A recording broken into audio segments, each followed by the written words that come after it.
paz do Senhor Jesus Cristo sejam com todos, não só hoje, mas para todos sempre. Que alegria estarmos aqui mais uma vez, começando mais um trimestre da nossa Escola Bíblica Dominical. Estamos agora começando o quarto trimestre de 2021, finalizando o ano, né?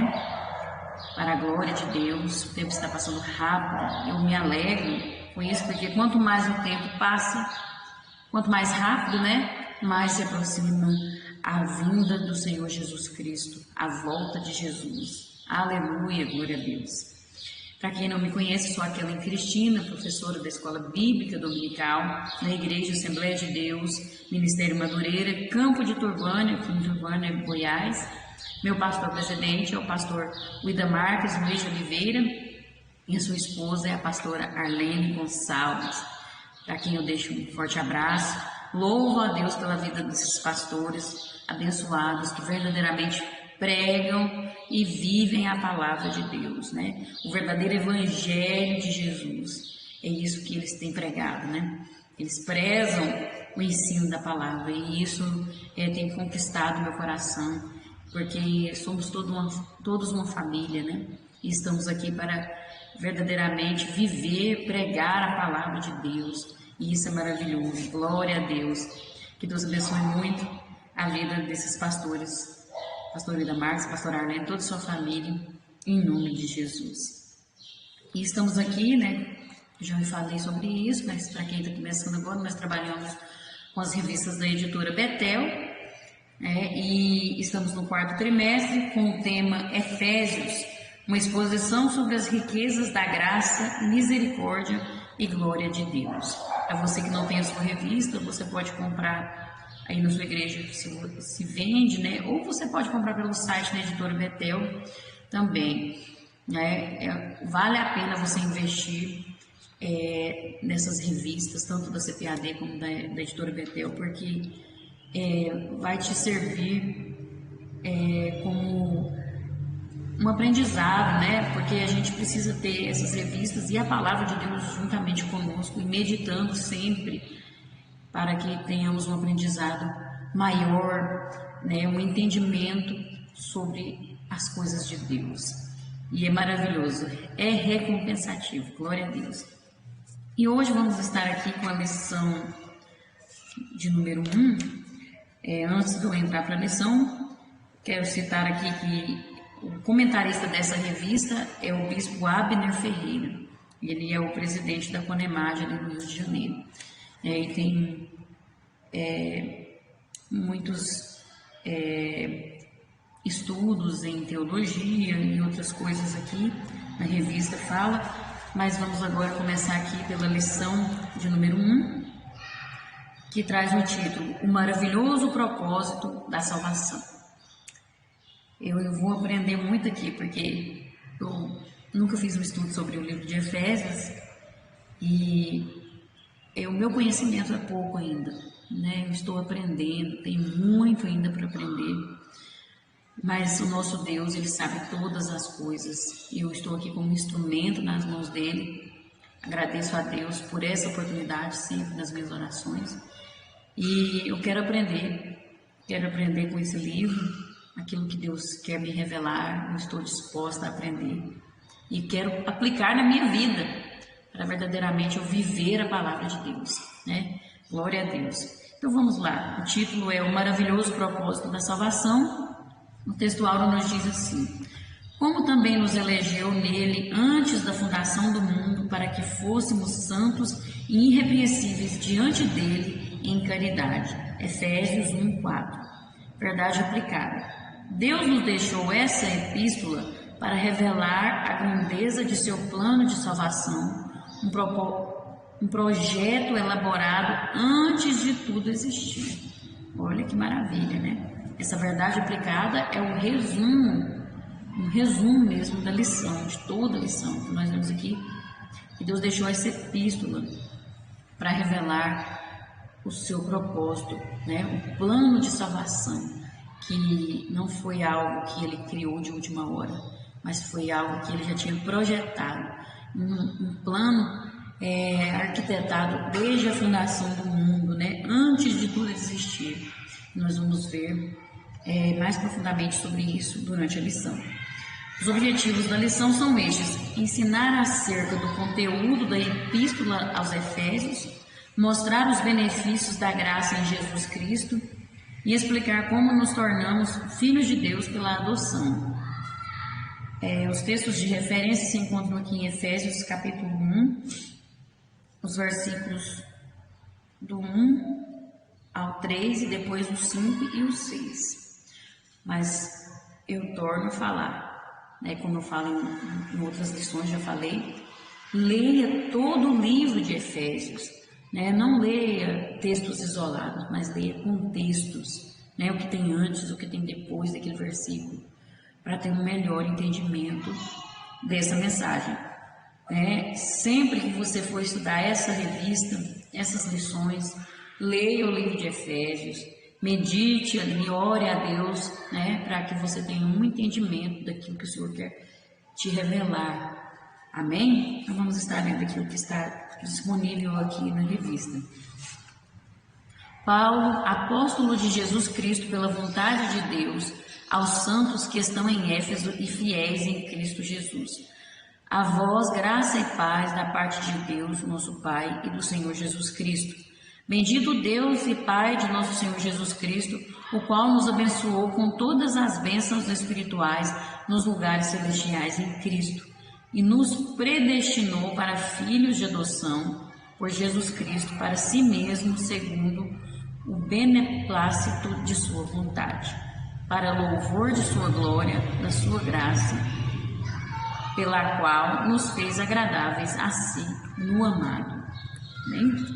Vamos estar orando agora neste momento. O motivo sugerido aqui pela nossa revista é que nós oremos agradecendo a Deus por tudo que Ele é e pelo benefício que nos tem dado.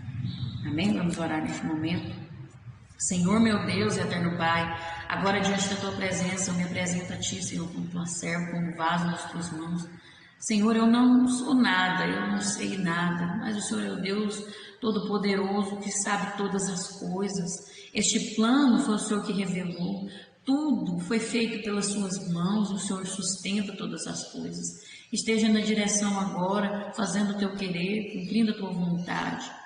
Meu Deus, eu quero agradecer pelo Senhor ser esse Deus tão maravilhoso, pelo Senhor ser quem o Senhor é.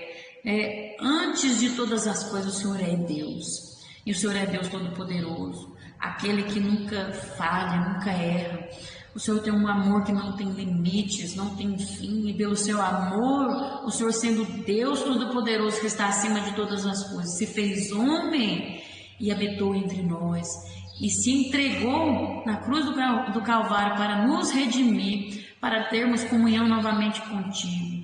Através de tudo isso, o Senhor derramou a sua graça, tem derramado sobre nós, e isso é maravilhoso. Por isso nós te agradecemos, ó Deus, porque o Senhor não esquece de cada um de nós, o Senhor tem visto a cada um, o Senhor está com as suas mãos estendidas, o Senhor tem abençoado. Basta nós querermos essas bênçãos, basta nós aceitarmos o seu propósito e aquilo que o Senhor tem derramado sobre as nossas vidas.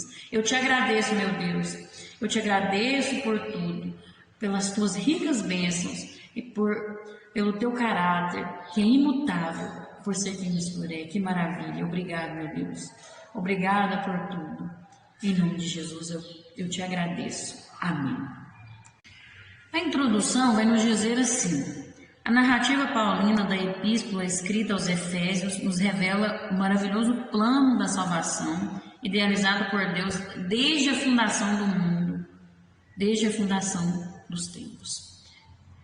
Nós vamos ver aqui o plano de salvação, né, que Deus já havia arquitetado desde a fundação do mundo. Isso nos mostra que Deus não foi surpreendido quando o homem pecou, né? Deus já sabia, pois Ele é onisciente e na sua presciência Ele sabe de todas as coisas mesmo antes de acontecer. Então Deus já sabia disso, né? Mas Deus não interfere no livre-arbítrio, né?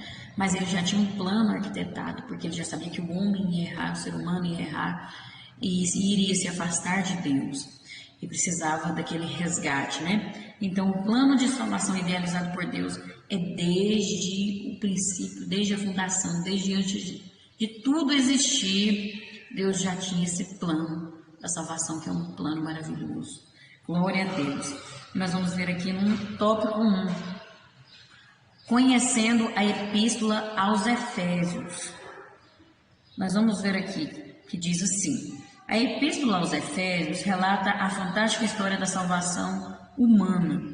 Inspirado pelo Espírito Santo, Paulo nos revela a nova dimensão alcançada através dela, a qual insere toda a raça humana debaixo da poderosa e imensurável graça divina. Nós vemos aqui que Paulo escreveu essa epístola. Epístola é o mesmo que carta, né? Então são as cartas, as epístolas são as cartas escritas às igrejas, né? Ou alguma pessoa, mas aqui é a epístola, a carta escrita aos Efésios. Paulo estava ali em Roma, na prisão, mas tinha liberdade para escrever cartas. E ele escreve então aos Efésios, que eram novos convertidos e precisavam desse conhecimento aqui, dessas palavras de Paulo. Naquela época não tinha os meios de comunicação que nós temos hoje, não tinha esses meios que temos, essa tecnologia, né? Então eles se comunicavam por cartas, essas epístolas, né?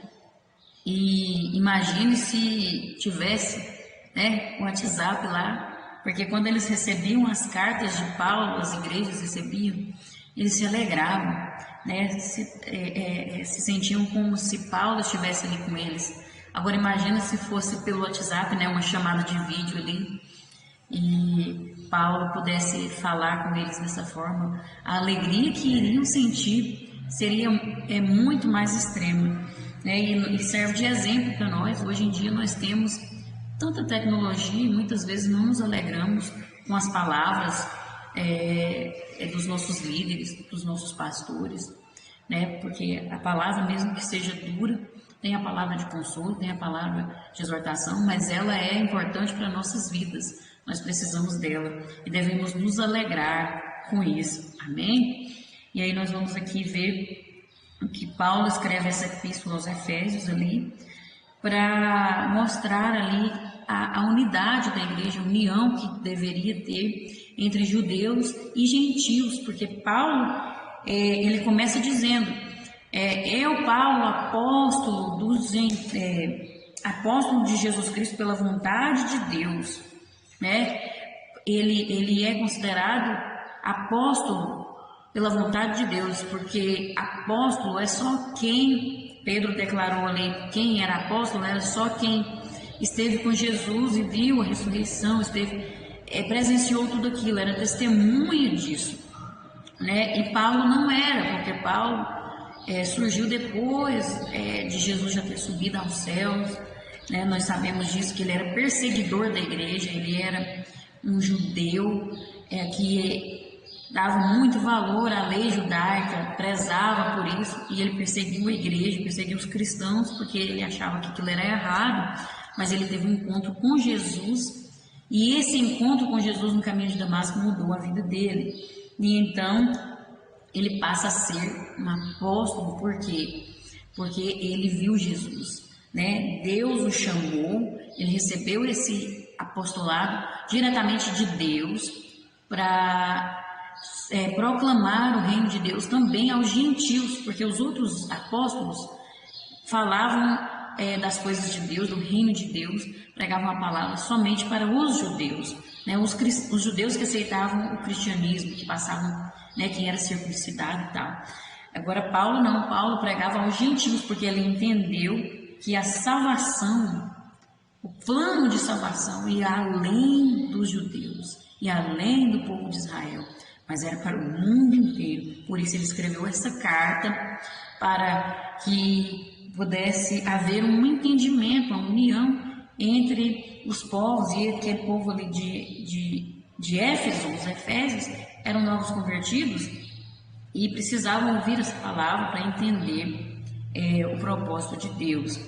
Então, ele escreve essa epístola. E aí, num ponto, vai dizer assim, a epístola aos Efésios. A epístola é uma contemplação do plano de Deus realizado em Jesus Cristo e na igreja, com a consequente exortação de colocá-lo em prática em todos os atos da vida. Colocar o que em prática? Colocar Jesus Cristo em prática, né? Ter Jesus como o nosso exemplo, praticar Jesus, viver Jesus. Paulo destaca a função cósmica de Cristo, seu domínio sobre os poderes angélicos e sua soberania sobre todo o universo. Ele vai destacar que tudo está sobre o domínio, debaixo do domínio de Jesus Cristo. Deus deu esse domínio para ele, Deus entregou tudo para ele, né? E no fim dos tempos sabemos que o seu reino estabelecerá na terra e ele dominará tudo completamente. Ele está acima de todas as coisas, ele está acima dos anjos, ele é Deus, Jesus Cristo é Deus, então ele está acima. A igreja é apresentada como resultado da obra salvífica de Cristo, sendo seu corpo a plenitude daquele que cumpre tudo em todos, formada por judeus e gentios nascidos de novo e feitos um único povo de Deus. Olha, esse é o propósito de Deus, né? A igreja é o reino de Deus. E a igreja é a obra salvífica de Jesus Cristo, onde entra todos, né? Gentios e judeus. Gentios que mudaram de vida, que recebem o batismo com o Espírito Santo, né? Batismo nas águas, quer dizer, eles então passam a fazer parte do povo de Deus, da família de Deus, um único povo, porque só tem um único Deus, então é um só povo, né? A igreja remida e lavada no sangue do Cordeiro, e é também o templo, que tem o próprio Jesus Cristo como a pedra angular e que está sendo construído pela ação do Espírito Santo, né? Jesus Cristo é o centro de todas as coisas. Jesus Cristo ele é o centro da salvação, né? Sem Jesus não há salvação. Então ele é o centro, por isso que ele é a pedra angular. Então a igreja também precisa entender que Jesus Cristo tem que ser o centro da igreja. Tudo que nós fazemos tem que ser pensando em Jesus, né? Ele é o alvo a ser manifestado para as vidas, né? Porque através dele é que se pode ter salvação. E essa igreja está sendo construída pela ação do Espírito Santo. Através de Jesus se encontra a salvação e então o Espírito Santo começa a trabalhar em nossas vidas e vai construindo essa igreja, né? Essa igreja que não é uma só pessoa, não é só um líder, mas somos todos o corpo de Cristo, né? Somos membros e fazemos parte do corpo de Cristo. Nós precisamos estar em união, deixando o Espírito Santo trabalhar em nós. Amém? E também vai dizer que essa epístola, ela é a mais sublime, o livro de Efésios, o mais sublime de todos os livros ou epístolas na literatura humana. Por que isso? Porque, veja, Paulo ele se encontrava ali preso em Roma, tinha liberdade para ensinar. Estava preso, mas podia ensinar. Olha que bênção, isso é um projeto de Deus, né? Deus tinha um projeto ali já, né? E aí, ele tinha também a possibilidade de meditar e colocar no papel as suas meditações, aquilo que Deus lhe revelava, aquilo que Deus iluminava a ele. Então, veja que tremendo, que obra maravilhosa que Deus fez através da vida de Paulo. E aí nós vemos que esse livro é um livro que alcança o mundo inteiro, porque nós vamos ver aqui que fala da salvação para todos, da graça de Jesus, a graça que nós não merecemos, mas que por amor a nós Ele nos oferece. E é para todos, sem distinção de raça ou cor, de posição, de dinheiro ou aquilo, né? É para todos, aqueles que quiserem, né? Então essa esse livro é muito sublime mesmo, né? Considerado o mais sublime de todos. Aleluia, glória a Deus. Nós vamos ver aqui, no ponto 2, a apresentação do mistério de Cristo e da Igreja. A carta começa com um hino solene que reflete as características do estilo litúrgico que é inspirado nas grandes bênçãos judaicas. Seu tema é o mistério de Cristo, isto é, o desígnio divino da salvação escondido em Deus desde a eternidade, anunciado pelos profetas e plenamente realizado em Jesus Cristo. A iniciativa desse desígnio pertence ao Pai. Foi Ele quem nos escolheu e nos predestinou para sermos seus filhos adotivos. Mas quem cumpre a ação salvadora do Pai é seu Filho amado, através do Espírito, que é o penhor da nossa herança na glória. Então nós vemos aqui que tudo começa em Deus, né? Deus teve atitude, Deus que vai atrás do homem, sempre foi assim, desde o princípio, né? Adão se escondeu, Deus foi procurar. Você pode ver em vários relatos bíblicos, Jacó, quando lutou com o anjo que foi atrás dele. Então sempre Deus, ele quer ter um relacionamento com o ser humano, ele quer resgatar esse relacionamento. Deus, ele não é um Deus que cria e ignora a sua criação. Ele cria e sustenta, ele cria e ele quer ter relacionamento. Então ele quer resgatar o relacionamento dele conosco, de nós para ele, né? Esse relacionamento que precisa existir, que ele nos fez para isso. Então, ele teve a iniciativa do plano de salvação, da redenção, através de Jesus Cristo. E quando diz aqui que ele nos escolheu e nos predestinou para sermos seus filhos adotivos, não está afirmando que existe predestinação. A predestinação que muitos pregam por aí, de que você é salvo uma vez, você é salvo para sempre. Você aceitou Jesus, é salvo, aí agora você pode viver à vontade, fazer o que quiser nesse mundo, que no final você vai ser salvo. Não existe isso. Isso é uma lorota, isso é uma mentira de Satanás, que gosta de confundir as coisas de Deus, né? Mas aqui, predestinou, olha, não falou aqui, você pode ler na Bíblia aí, que não falou assim, predestinou para sermos salvos, não, mas predestinou para sermos seus filhos adotivos, né?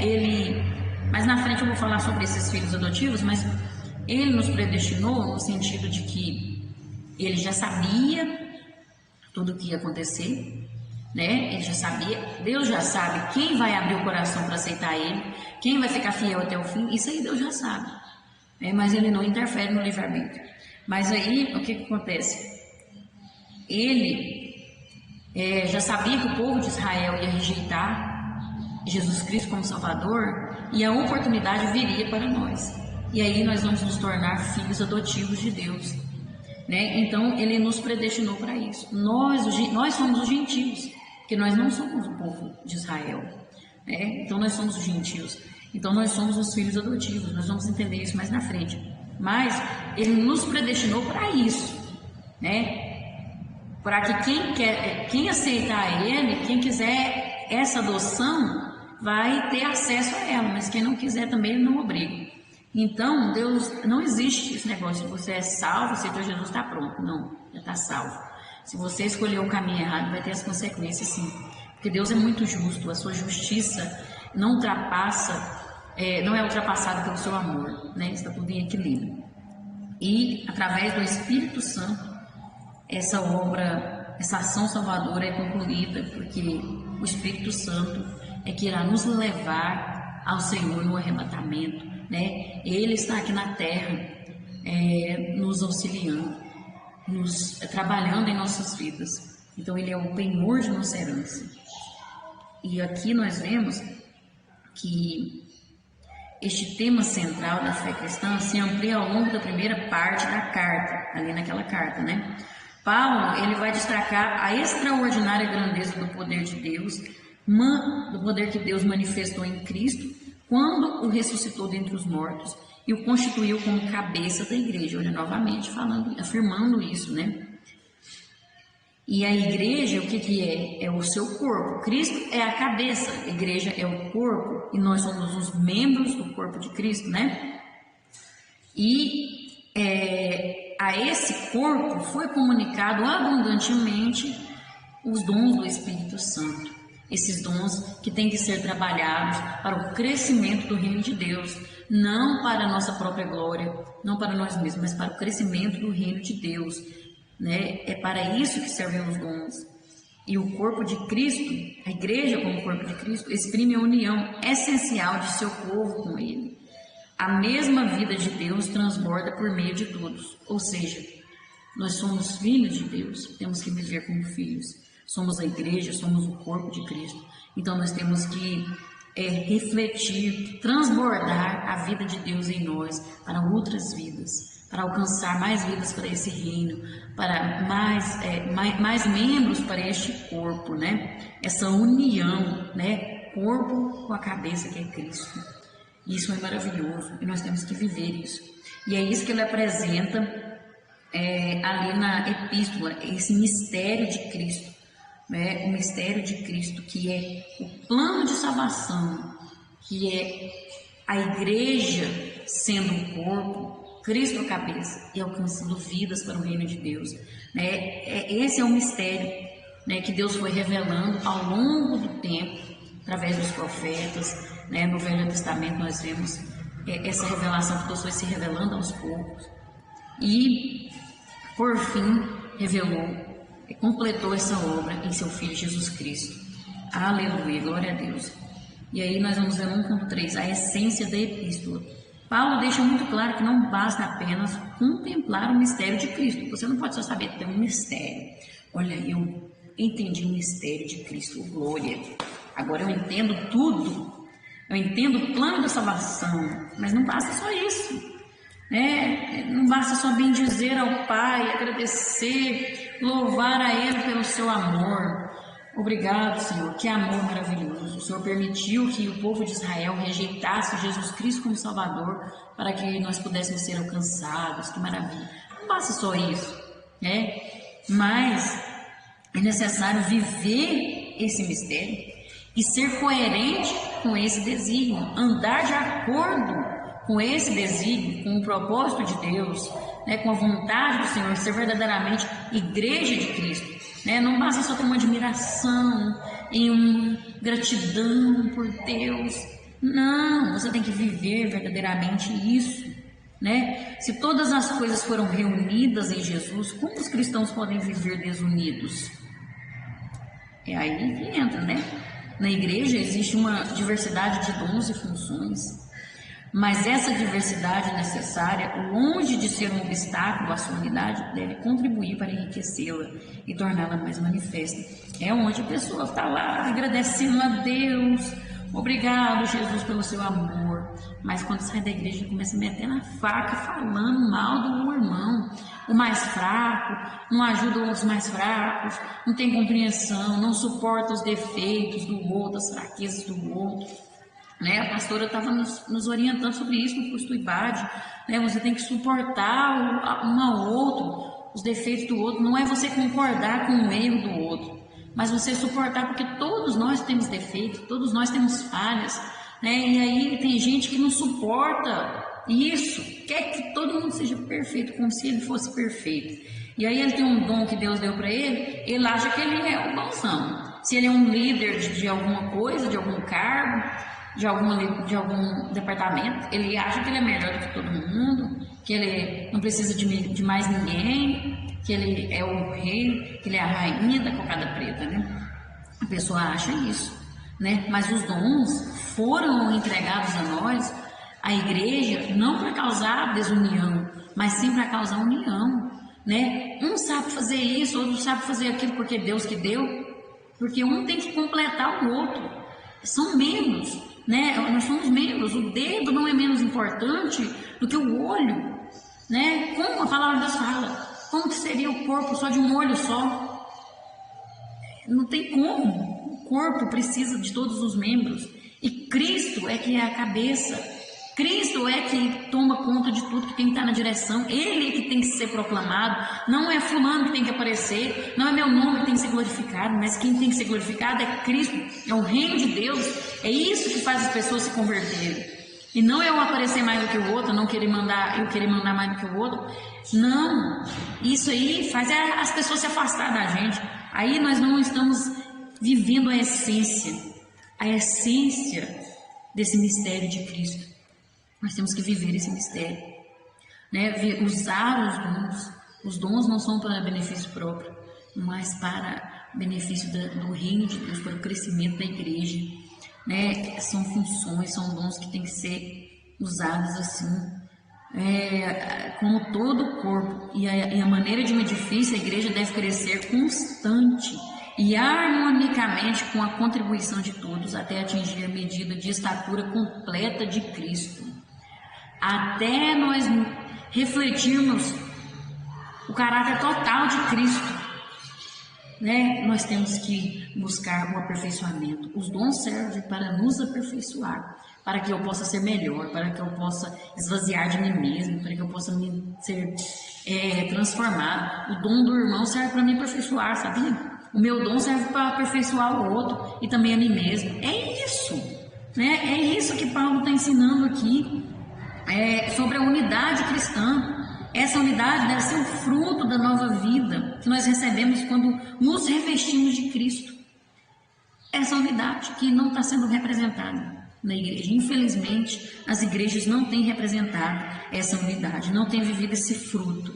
E é preciso viver, né? Cristo nos transportou de um mundo de trevas para o reino de sua maravilhosa luz. Como filhos da luz, somos chamados para imitar a Deus, praticando o incomparável amor de seu Filho em nossos relacionamentos com os outros. Precisamos viver o amor, o fruto do Espírito, né? Nós precisamos. E esse amor só pode acontecer em nossas vidas se nós dermos lugar, porque não vem de nós. Não é nós que produzimos, mas é o Espírito Santo em nós. Então nós precisamos esvaziar do nosso eu, descer do nosso pedestal e deixar Cristo, o Espírito Santo, fazer a obra em nossas vidas. Amém? Glória a Deus. No tópico 2, vamos ver os privilégios concedidos por Jesus Cristo. Paulo sabia reconhecer perfeitamente que Deus era a verdadeira fonte de onde tudo se originava. Ele tinha todos os motivos para bendizer ao Senhor em todo o tempo. Ele conhecia perfeitamente o que a graça nos havia proporcionado e como nos tornamos abençoados por meio de nossa aliança com Jesus Cristo. E nós vamos ver aqui alguns privilégios dessa aliança, né? Porque através de Jesus nós alcançamos a salvação. Através do sacrifício de Jesus, a graça veio até nós. A salvação é por meio da graça, não é por obras, né? Não é por obras, porque senão poderíamos nos vangloriar. Então não é por nosso mérito, de nós mesmos não conseguimos nada. Você pode ser o melhor dizimista, entregar o maior dízimo na igreja, você pode dar todos os seus bens para todas as pessoas, mas se você não receber a graça de Jesus na sua vida, você não tem salvação. A salvação é por meio da graça. Não existe outro meio, não existe outro caminho. É somente através da graça, e a graça é para todos, né? O sacrifício de Jesus na cruz do Calvário é o que nos permitiu essa graça. Através de Jesus já pagou o preço, né? E aí nós temos a graça. Mas a graça, ela só vem até mim se eu aceitar, se eu quiser, se eu querer, entendeu? E nós vamos ver aqui que essa graça é um dos privilégios concedidos por Jesus. E aí no tópico 2.1 vai falar da graça e também da paz. Vai falar que graça e paz, né? E vai começar dizendo assim: graça e paz era uma saudação muito comum na igreja primitiva, tanto que Paulo começa a carta, né, aos Efésios ali, graça e paz, tal, né? A tradição judaica usava somente a palavra hebraica shalom, traduzida como paz, ou seja, provavelmente falava paz, né? Paz seja com todos, como falava shalom, né? Mas Paulo, divinamente inspirado, dá um sentido muito mais especial a essa saudação, quando ele acrescenta ali o termo charis, que pode ser traduzido como graça ou encanto. A palavra graça possui dois conceitos importantes. Aparece como um dom imerecido e retratando algo amável também. Então tem esses dois sentidos, né? Como um dom imerecido, como algo amável. Indica que na vida cristã deve haver bondade e encanto. Da mesma forma com que Deus agiu para conosco, nós também devemos agir uns com os outros. É isso que ele quer dizer, né? Paz do grego eirene indica a tranquilidade. Bênçãos que desfrutam todos os que estão em Cristo por terem sido reconciliados com Deus. Portanto, graça e paz são duas expressões de enorme significado para a fé cristã. Nós vemos que a graça, ela descreve um dom que o homem não pode obter por seus próprios esforços. Nunca poderá ser capaz de merecer. O ser humano nunca poderá merecer a graça. Jamais ele conseguirá merecer. Por isso que ele é chamado de um favor imerecido.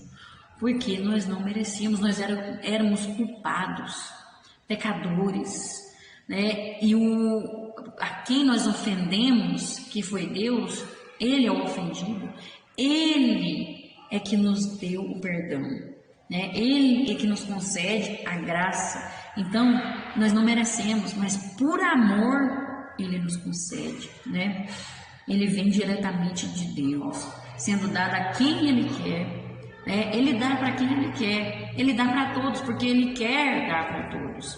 Deus, Ele quer que o mundo inteiro, as pessoas do mundo inteiro sejam salvas. Ele quer a todos, Ele ama a todos igualmente.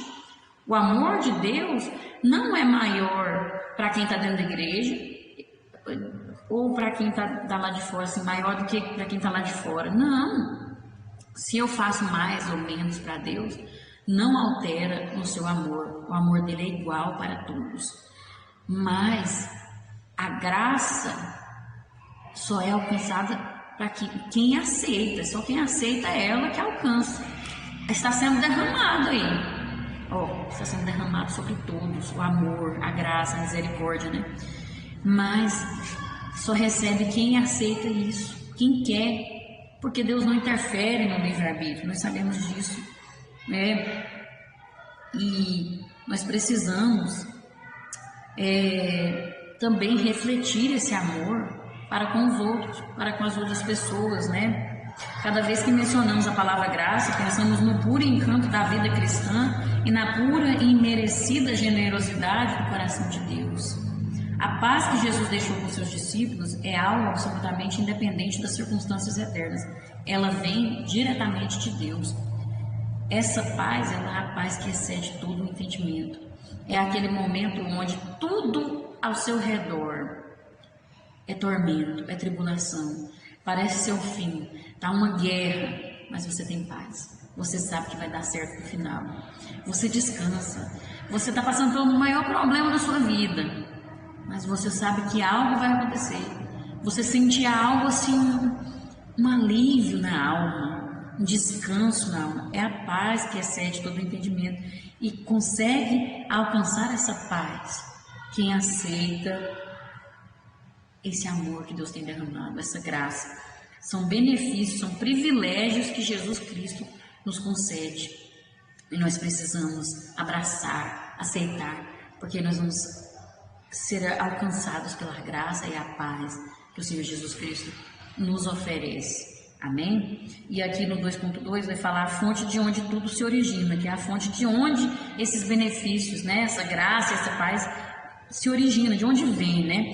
Dirigindo-se ao povo de Éfeso, Paulo faz duas importantíssimas colocações acerca de si mesmo, primeiro ele faz, né? E de seu apostolado. Ele não usa de vanglória quando afirma que se tornou apóstolo pela vontade de Deus. Quando ele fala, eu sou apóstolo pela vontade de Deus, né? Quando ele fala isso, chamado por Deus. Mas ele em nenhum momento ele se se acha melhor, se exalta, se vangloria por isso, não. Na verdade, ele vivia um assombro por causa disso e também uma grande admiração por Deus ter escolhido um homem como ele para tal missão, porque ele era um assassino. Ele matava os cristãos, quantos ele perseguiu, quantos ele matou. E aí ele se considera, quem sou eu? Eu não mereço isso. Ele vê a graça de Deus sobre a vida dele, né? E ele afirma aquilo para mostrar que ele tinha autoridade como apóstolo, sim, porque Deus tinha chamado ele. Então ele tinha essa autoridade. Ele sabia perfeitamente que sua eleição aconteceu devido à imensa graça de Deus, não porque fosse merecedor. Em forma de gratidão, ele usa o termo bendito para dar exclusividade a Deus e legitimar aquele que é a fonte de todas as bênçãos. Somente o Senhor é digno de ser chamado de bendito, porque Ele é a fonte de onde tudo se origina, tudo vem dele, né? O amor vem dele, a nossa vida vem dele, a misericórdia vem dele, tudo que existe de bom vem dele. Ele fez todas as coisas, né? Para começar, ele fez até as potestades, os principados, foi ele quem fez. Ele tem domínio sobre tudo isso. Então tudo se origina dele, ele é a origem, né? De todas as coisas. Ele é a fonte que jorra é uma fonte inesgotável, que está jorrando amor, que está jorrando perdão, que está jorrando graça, que está jorrando misericórdia. Mas eu tenho que querer isso, eu tenho que abraçar isso, eu tenho que aceitar, eu tenho que permitir isso na minha vida, porque ele não invade, ele não é invasor, né? Quando nos tornamos parte da família de Deus, além da salvação, a Bíblia nos assegura que as bênçãos que estão nos lugares celestiais recairão sobre nossas vidas. O que é isso que eu estou falando? Isso está sendo derramado. Ah, mas eu não estou vendo. Não vê mesmo não, porque está lá nos lugares celestiais. Quem tem acesso a esse? Quem está em espírito, aquele que anda em espírito. O que é espiritual, o carnal não pode ver. Você tem que estar andando em espírito. Andando, não andando conforme a carne, mas conforme o Espírito Santo, né? Você tem que deixar o Espírito Santo habitar na sua vida. Aí você vai ver as bênçãos espirituais, você vai ter acesso a elas, né? E aí você vai estar permitindo elas chegarem na sua vida, né, cair sobre a sua vida. Por intermédio de Jesus Cristo temos parte nas riquezas da graça de Deus, da glória de Deus, da misericórdia de Deus e nas insondáveis riquezas de Cristo. A palavra de Deus fala que nós somos cordeiros com Cristo, das mesmas bênçãos, da mesma riqueza, né? E essas riquezas aqui não são coisas materiais, não são bens materiais, mas são espirituais, né, que vai muito além de coisa material. Não está com nada material. As coisas espirituais são muito melhores, não tem nem comparação, né? Para começar, além de ter aqui na terra, tem aquilo que nós ainda nunca ouvimos, nem vimos, nem subiu ao nosso coração, é o que está lá reservado para nós, né? Faz parte dessas bênçãos espirituais aqui, que estão lá nos lugares celestiais, né? E nosso Pai Celestial, Ele não é pobre, Ele é riquíssimo e nos tornou ricos em seu Filho. Olha, nós não somos mendigos espirituais. Nós não precisamos implorar por bênçãos. Nós não precisamos ficar correndo atrás de profetas. Tem gente que vive como um mendigo espiritual, implorando por bênção. Paga, né? Gasta não sei o quê, pagando por salvação. Ah, não. Se está tudo aí de graça, a salvação é de graça, Jesus já pagou o preço, e aí você só não tem acesso porque você não quer, porque você está cego espiritualmente, olhando com os olhos carnais. Precisa abrir os olhos espirituais, você não precisa sair mendigando, não. O seu Pai, o nosso Pai, Ele é rico em bênçãos. Ele nos tornou ricos em seu Filho. Em Jesus Cristo nós temos riquezas espirituais, bênçãos extraordinárias que vão muito além do nosso entendimento. E não só é só lá no céu, não, é aqui na terra. Enquanto estivermos aqui, temos acesso a essas bênçãos. Não precisa você sair mendigando nada, não. Não precisa, você é rico, você é abençoado. A bênção de Deus está sobre a sua vida. Basta você abrir os seus olhos espirituais, andar em Espírito, estar em Jesus Cristo, estar nele. Isso faz a diferença, né? Para alcançar essas bênçãos. Amém? E no 2.3, abençoados com todas as bênçãos espirituais. Olha aí, nós já somos abençoados. Né? Paulo também nos apresenta duas poderosas perspectivas acerca das bênçãos divinas. Primeiro, ele fala da abrangência de nossas bênçãos. Temos todas as bênçãos espirituais, ele fala, né? No Antigo Testamento, Deus prometeu bênçãos materiais a Israel como uma recompensa por sua obediência, né? A pessoa tinha riquezas, tinha muito gado, tinha muitos filhos. Tudo isso era sinal de que aquela pessoa, aquela família era abençoada por Deus. Isso no Antigo Testamento. Agora ele promete suprir todas as nossas necessidades segundo a sua riqueza. Em segundo lugar, Paulo fala da esfera das nossas bênçãos. Elas se encontram nas regiões celestiais, né? Além das bênçãos que suprem as nossas necessidades terrenas, o Senhor tem bênçãos celestiais para nos capacitar para todas as coisas. As bênçãos de hoje vão muito além do material, né? Deus ele também abençoa os bens materiais, a plantação, ele também abençoa. Ele abençoa o nosso trabalho, ele abençoa a nossa empresa. Mas isso as bênçãos de Deus vai muito além disso. São coisas eternas, são coisas celestiais, são coisas que verdadeiramente suprem as nossas necessidades, preenche o vazio da nossa alma, porque as coisas terrenas não preenchem o vazio da nossa alma, não nos satisfaz por completo. Pode ver que nos alegramos com algo, de repente queremos outras coisas.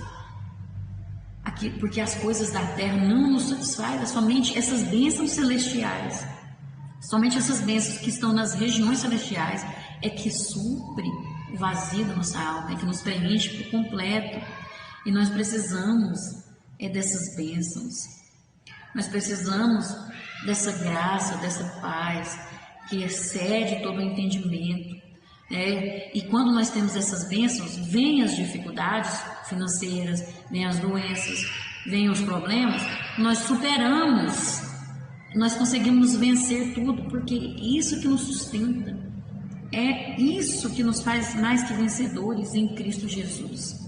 Amém? E a nossa melhor forma de retribuir aos benefícios outorgados pela graça divina é permanecendo fiéis a Ele em todo o tempo, louvando, exaltando o seu nome e testemunhando acerca dele enquanto estivermos vivos aqui nesse mundo.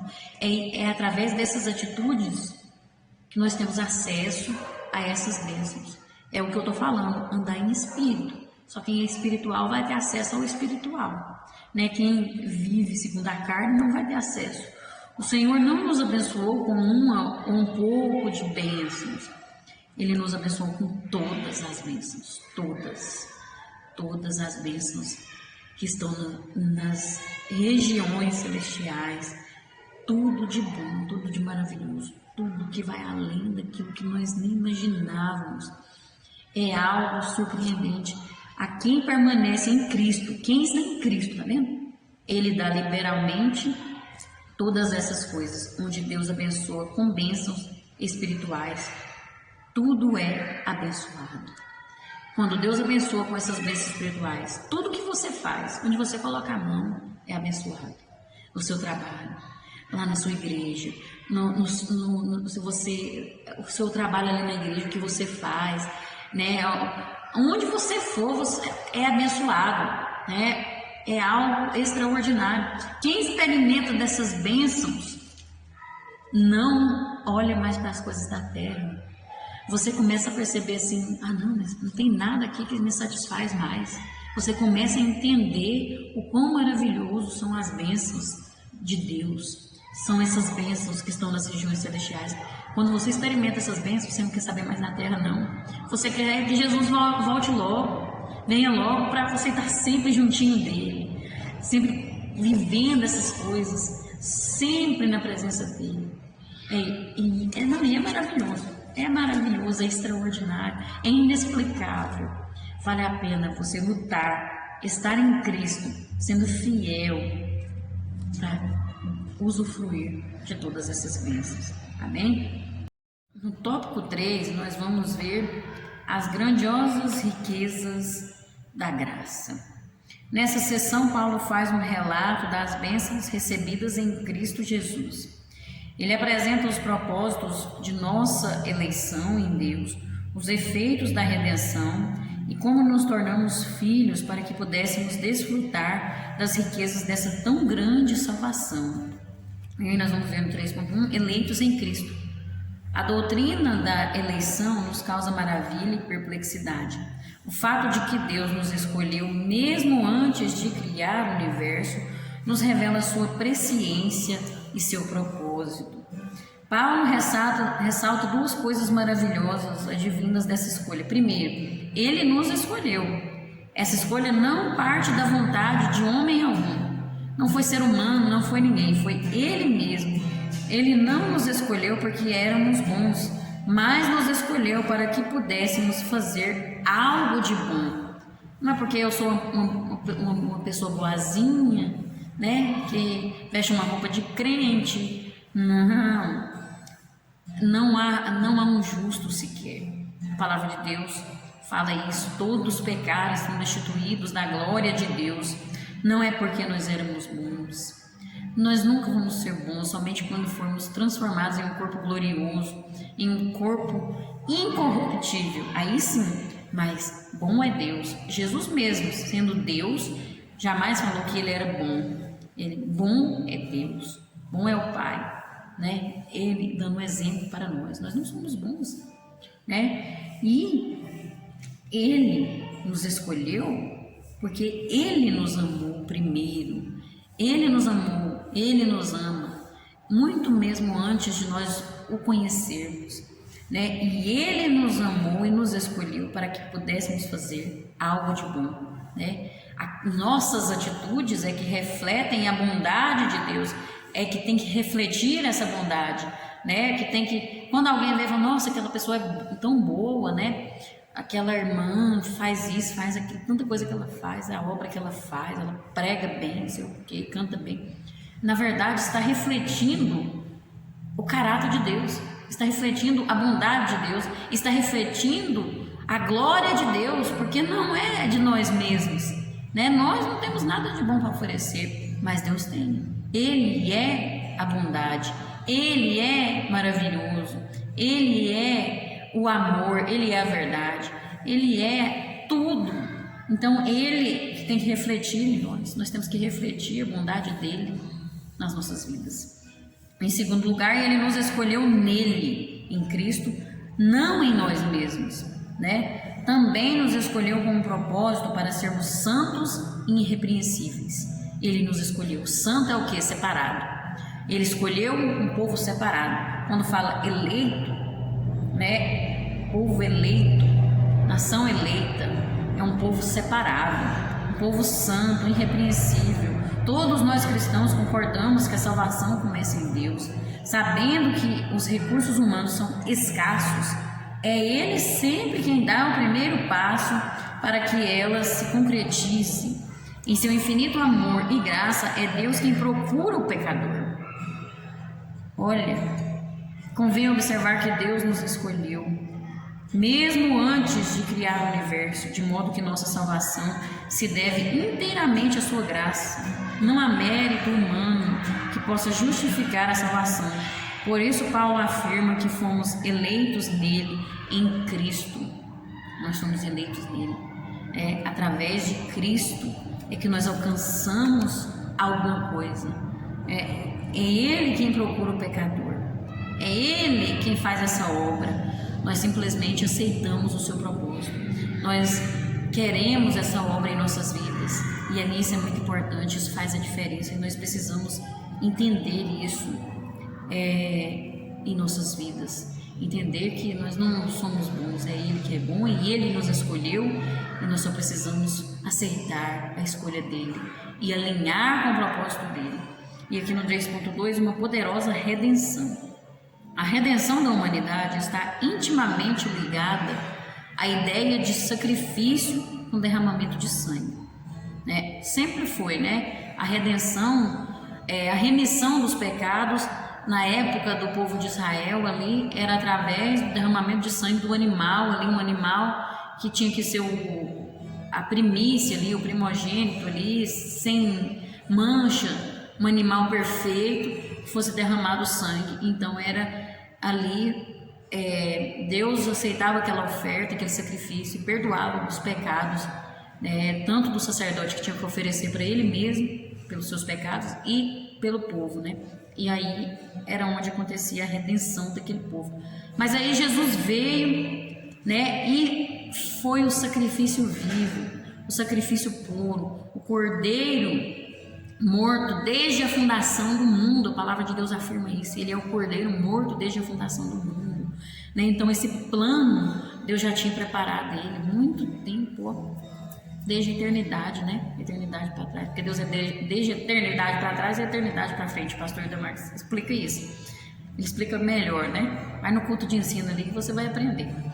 E aí ele já sabia, e Jesus veio e se fez redenção, né? Ele foi o nosso sacerdote que ofereceu o sacrifício, e ele foi o sacrifício. Então ele foi a oferta e o ofertante, né? E a morte de Cristo e o derramamento do seu sangue precioso resultaram na remissão dos pecados de toda a humanidade, de todas as pessoas, desde os que nasceram primeiro ali até os que ainda vão nascer, os que vão ainda existir. Toda a humanidade pode ser perdoada através de Jesus Cristo, através da remissão, da redenção. Jesus se rendeu à cruz do Calvário, pagou o preço, né? Sendo Deus, se fez homem, desceu da sua glória, mas não deixou de ser Deus, né? Foi homem e Deus, e se entregou por nós. Desse modo, a redenção trouxe como efeito a nossa justificação diante de Deus. Em Cristo Jesus somos justificados, né? A graça que foi derramada sobre nós é tão poderosa que, além de quitar completamente nossa dívida diante de Deus, ainda nos abriu a porta de acesso para que pudéssemos conhecer as riquezas de sua graça. Olha que amor é esse, que amor é esse? Esse é o amor de Deus, né? Que além de nos perdoar, que nós não merecíamos o perdão, porque o salário do pecado é a morte, mas ele se fez morte, ele morreu no nosso lugar para nos perdoar, para que pudéssemos ter vida nele. E aí, além de perdoar a nossa dívida, ele ainda nos dá bênçãos. A graça nos traz bênçãos maravilhosas, riquezas não terrenas, não materiais, mas riquezas celestiais, riquezas espirituais. Acerca da graça, Paulo faz a seguinte afirmação: nos fez agradáveis. Ele nos fez agradáveis a ele. Agora ele pode se achegar a nós, né, e sentir prazer em estar perto de nós, se alegrar em nós, porque agora nós podemos vencer o pecado, e não o pecado nos vence mais. E aí nós podemos ser agradáveis a Ele. Aleluia! Só mesmo Deus para fazer isso, né? O homem jamais poderia salvar a si mesmo. A condição humana era de culpa, de morte, de destruição. A redenção nos libertou dessa culpa e em Cristo fomos justificados. A palavra redenção indica libertação em razão do pagamento de uma dívida, né? Ele pagou a nossa dívida. Veja o que Cristo fez. O sacrifício de Cristo comprou a nossa liberdade, né? Através dele nós podemos alcançar a libertação e podemos alcançar bênçãos, né? Não somos mais miseráveis. Antes não tinha mais esperança, agora nós temos a esperança, que é Jesus. Agora tem uma solução para o seu problema. Tem jeito sim. Se você errou, se você caiu, você pode reconhecer o seu pecado, voltar-se para Deus e ter acesso a essas bênçãos novamente. Porque através de Jesus Cristo nós somos purificados, perdoados de todos os nossos pecados. Aleluia, glória a Deus. Louvado é o nome santo do Senhor. E no 3.2, 3.3 na verdade, vai dizer filhos adotivos. Paulo nos diz que Deus nos predestinou para sermos adotados. Olha a predestinação aqui, não é a predestinação de que você é salvo e pronto. Ele nos predestinou para sermos adotados como seus filhos por meio de Jesus Cristo, de acordo com a pura afeição de sua vontade. A adoção é o ato pelo qual Deus coloca os que nasceram de novo em uma posição de filhos adultos dentro de sua família. Ele age dessa maneira para que possamos imediatamente nos apropriar de nossa herança e a desfrutar nossas riquezas espirituais outorgadas pela graça. Olha, o pastor Idamar já ensinou isso ali no culto de ensino, que existem 4 tipos de filhos, né? Filho por geração, que é só um, Jesus Cristo, que é eternamente, ele é eternamente gerado, né? Filhos por criação, Adão e Eva, são os filhos por criação que Deus criou. Aí tem os filhos por eleição, que é o povo de Israel, o povo eleito, a nação eleita. São filhos eleitos. E os filhos por adoção, que são os gentios.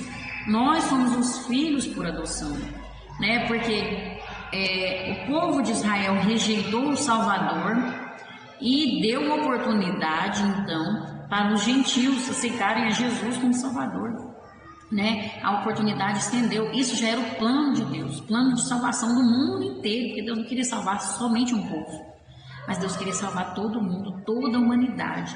Então, nós somos adotados por Ele agora, né? Ele nos adotou.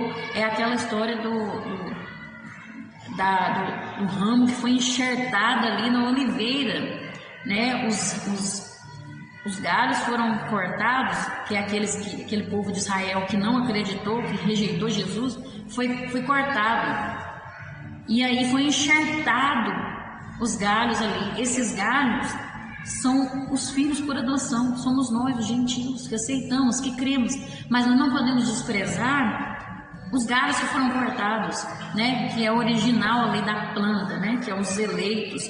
Nós não podemos rejeitar, porque da mesma forma que eles foram cortados, se nós também começarmos a achar que somos bons e começarmos a ir por esse lado e desprezarmos eles, Deus também nos corta, né? Aí é cortado também, né?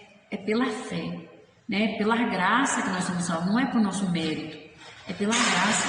Foi o seu amor que nos alcançou. Isso aqui, Ele nos enxertou porque Ele nos amou pelo seu amor, pela sua graça. E isso aconteceu. Não é porque nós somos alguma coisa, né? E aí, nós somos filhos adotivos e Jesus é o herdeiro e nós somos co-herdeiros de Cristo e herdeiros de Deus. E isso se somos filhos. Nós temos que agir como os filhos, filhos de verdade. O filho conhece o pai. O filho sabe o que o pai gosta. O filho obedece o pai, né? Seremos glorificados se com ele padecermos. Nós temos que padecermos com ele. Nós temos que vivermos, estar nele, tanto na vida como na morte. E ali sim seremos glorificados, né? Então nós somos filhos por adoção, filhos adotivos. Isso significa que vejam, um bebê, ele não pode herdar legalmente uma herança. Isso significa que não precisamos esperar até nos tornarmos experientes na fé para nos apropriarmos de nossas riquezas em Cristo. Desde o início, quando aceitamos a Jesus, que somos considerados como bebês ainda na fé, crianças, nós já podemos nos apropriarmos de nossas riquezas, né? Da nossa herança. A nossa herança, assim, enquanto ela está sendo derramada aqui na terra, porque tem uma herança que será só no céu, né? Mas nós podemos usufruir dessas bênçãos desde o início, quando aceitamos a Jesus. E à medida que vamos crescendo espiritualmente, vamos alcançando mais riquezas, mais bênçãos que o Senhor tem para nos oferecer. Todos nós somos criados para viver em comunhão com Deus, com os seus filhos. Ele deseja que todos nós sejamos filhos dele, não somente criaturas, né? Porém, o pecado roubou de nós esse privilégio e a consequência dessa qualidade de vida era viver fugindo de Deus. Pela graça de Deus em Cristo e através dele, fomos restaurados à filiação. Através de Cristo é que nós nos tornamos filhos de Deus novamente, né? A adoção nos colocou em uma posição privilegiada, porque antes éramos apenas criaturas e agora somos filhos, né? Olha que posição maravilhosa. O que antes era medo e afastamento de Deus, com a adoção se tornou alegria, prazer e amor pelas coisas divinas. Olha que tremendo isso. O filho, ele sente alegria, ele sente prazer, ele sente amor pelas coisas que vêm do alto. Ele não ama as coisas dessa terra. O verdadeiro filho não ama, mas ele ama as coisas que vêm do céu, as coisas divinas. Porque quando ele experimenta as bênçãos e as riquezas dos lugares celestiais, que são espirituais, ele não quer saber mais dessas coisas terrenas, não. Ele não quer saber mais, não. Ele não sente amor por essas coisas mais, não. Ele quer saber só das coisas que vêm do alto, que vêm do céu, porque é isso que preenche tudo, é isso que nos satisfaz. Esse plano de salvação é que nos completa, é que nos faz mais que vencedores. Amém? Glória a Deus. E para concluir, eu vou ler aqui. De acordo com o bom propósito de sua vontade, Deus, em sua presciência e adorável graça, elaborou desde a eternidade uma poderosa redenção para toda a humanidade em Jesus Cristo. Ele nos resgatou e nos adotou para nos tornar participantes das promessas em Cristo. Amém? Glória a Deus, que possamos viver verdadeiramente essa palavra, aplicar ela em nossas vidas para podermos usufruir de todas essas bênçãos e essas riquezas que nos aguardam ali nos lugares celestiais, né? Amém? Glória a Deus. Que Deus abençoe a sua vida, a sua família. Eu quero te agradecer por estar aqui acompanhando este trabalho. Você que comentou, você que compartilhou, você que está aí curtindo, você que se inscreveu nesse canal, que Deus te recompense. Eu não esperava ver o tanto de pessoas que já se inscreveu nesse canal. O alvo sempre vai ser a proclamação da palavra de Deus, do Evangelho de Jesus.